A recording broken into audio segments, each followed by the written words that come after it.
Faltafaraka aminao indray ny tenako tompoko kilasy toko amin'ity arivany talata ity manasanao raha naraka ny fampahalalam-baovaontsika hatramin'ny farany.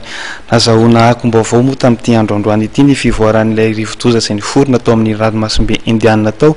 Eo ihany koa ny mahakasika ny fampihavana-pirenena izay mbola vaovao misongadina. Eo ihany koa ny mahakasika ny fanagadrana ireo mpiasan'ny ACM efatra amin'ny rahalahy. Mahakasika kosa ny fampihavana-pirenena ndio hidirantsika avy hatrany. Andro faharoa nanatrehan'ireo akolafy kely izay hiatrika ny fampihavana-pirenena karakarain'ny FFKM ny androany. Nisy ny fanambarana izay notontsaina tetsy amin'ny toeram-pivoriana Arupa tetsy Faravohitra. Nanaiky tokoa ireo solotena ny filoham-pirenena ankehitriny sy filoha teo aloha miisa efatra fa ny 4F ny itondrana ny dingana fampihavanana. Mandroso ankehitriny ny dingana fisatarana amin'ny fampihavana-pirenena izay rahana amin'ny FFKM. Araka ny fantatra ary taorian'ny fivoriana izay nitotsaina tetsy amin'ny fitoerana Arupa etsy Faravohitra dia nahitana marimaritra iraisana ireo mpizaika.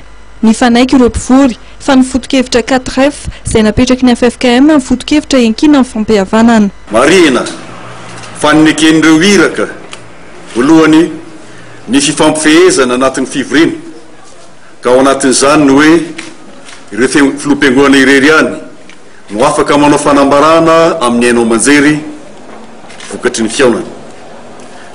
Faharoa, ekeny izy ireo koa fa ny fampihavanana arak'izany 4F izany izay notanisaina tetsy aloha no lalakizorana. Taorian'ny fanazavana ny foto-kevitry ny 4F dia ny voro manokana ireo solotena 520 mba hijery izay azahoana mampiatra izany foto-kevitra finosiny 4F izany.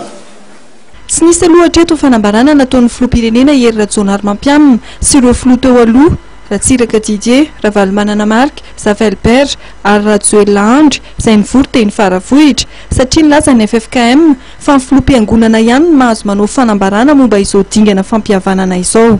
Mbola hitoram-piso ny fivoriana.